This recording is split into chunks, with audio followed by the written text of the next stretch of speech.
పేరు హుస్సేను.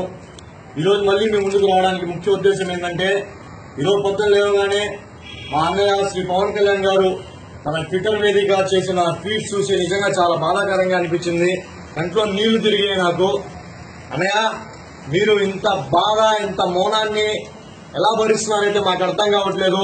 మేము ఎంత సహనం పాటించాలన్నా సరే మా వల్ల కావట్లేదు అన్నయ్య. ఇప్పుడు నిన్న శ్రీరెడ్డి మా అన్న వాళ్ళ తల్లిని తిట్టడం జరిగింది, ఒక బూత్ మాట తిట్టడం జరిగింది. దాని వెనకాల ఉంటే నేను తిట్టమని చెప్పానని ఈ రాంగ్ గోపాల్ వర్మ ముందుకు వచ్చి చెప్పడం జరిగింది. ఈ సందర్భంగా ఒకటే తెలియజేస్తాను, రామ్ గోపాల్ వర్మ, నువ్వు పబ్లిక్ గా వచ్చి మా బాబుకు క్షమాపణ చెప్పాల్సిందిగా ఈరోజు మేము డిమాండ్ చేస్తాను. కాదు కూడదు అనుకుంటే మాత్రం తీవ్ర పరిమాణాలను ఎదుర్కోవస్తామని ఈ సందర్భంగా హెచ్చరిస్తా ఉన్నాను నేను. అదేవిధంగా బాబు కళ్యాణ్ బాబు, మీరంటే మాకు చాలా ప్రేమ. మీరు మా కోసం ఉండాలి. ఒక సామాన్యుడైన నాకు ఒక వేదిక ఇచ్చి ప్రశ్నించే హక్కును నాకు కల్పించిన ఏకైక వ్యక్తి మీరు.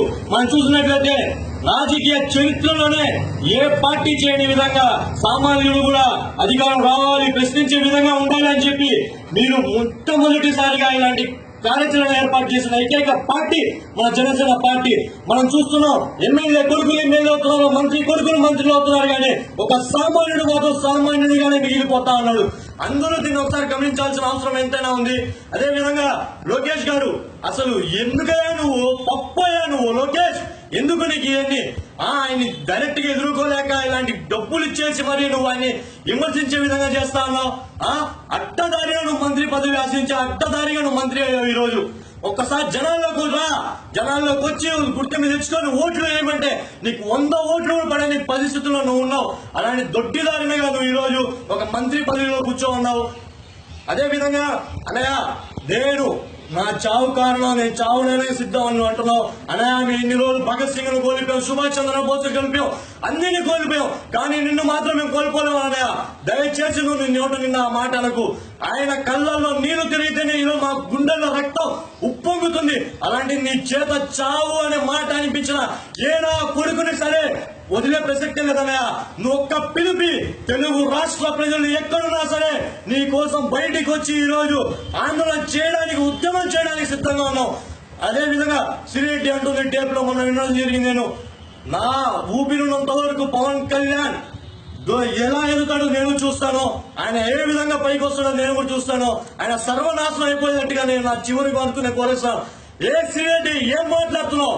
నువ్వు ఎంత నువ్వు ఎంత పవన్ కళ్యాణ్ గాలి కోటికున్న దుమ్ముతో సమానం. నువ్వు అలాంటిది నువ్వేం చేయగలుగుతావు? కొన్ని కోట్ల మందిని దాటుకుని వెళ్ళాలి నువ్వు పవన్ కళ్యాణ్ దగ్గరికి వెళ్ళాలంటే. ఒక్కడే హెచ్చరిస్తా ఉన్నాం, ప్రతి ఒక్కరు మనంతా చేయగలిపి ఈ రోజు పవన్ కళ్యాణ్ గారికి మద్దతు ఇవ్వాల్సిన అవసరం ఎంతైనా ఉంది. ఆయన మౌనాన్ని మీరు చేతగాని తలంగా అనుకుంటున్నారు. ఒక్కసారి ఆయన బరిలోకి దిగితే ల్యాండ్ ఆర్డర్ లో కూడా సైతం పని చేయని విధంగా మేము తీవ్ర హెచ్చరిక జారీ చేస్తా ఉన్న ప్రభుత్వానికి. దయచేసి చెప్తున్నాను, ప్రతి ఒక్కరు నేను కూడా మాదచ్చు అని తిట్టి లైవ్ వచ్చి క్షమాపణ చెప్తే వదిలేస్తారా మమ్మల్ని? చెప్పండి. నేను ప్రతి ఒక్కరిని తిట్టి క్షమాపణ చెప్తే మీరు ఊరుకుంటారా? ఒక్కసారి ఆలోచించండి. దీన్ని ఇంతటి వరకు ఆపేయాలి. ఇది గాని ఇంకా ఒకరి వెనకాల ఒకరుండి ఏ రాజకీయ పార్టీ ఉన్నా సరే, ఏ నా కొడుకున్నా సరే, ఏమైనా ఉంటే మొగత్తనం ఉంటే డైరెక్ట్ గా కళ్యాణ్ బాబుతో ఢీ కొట్టండి. అంతేగాని వెన్నుపోటు రాజకీయాలు మాత్రం ఆపండి. సిగ్గులేదా? ఒక తల్లిని తిడితే ఉంటే ఎవడైనా చూస్తూ ఊరుకుంటాడా? ఒక్కసారి ఆలోచించండి. ఈ TV9, ఈ ABN పనికి మాలే చెత్త న్యూస్లు పెడతా ఉంది. దయచేసి చెప్తున్నా ప్రతి ఒక్కరికి TV9, ABN బ్యాన్ చేయండి, బెటర్ సొసైటీ కోసం. జై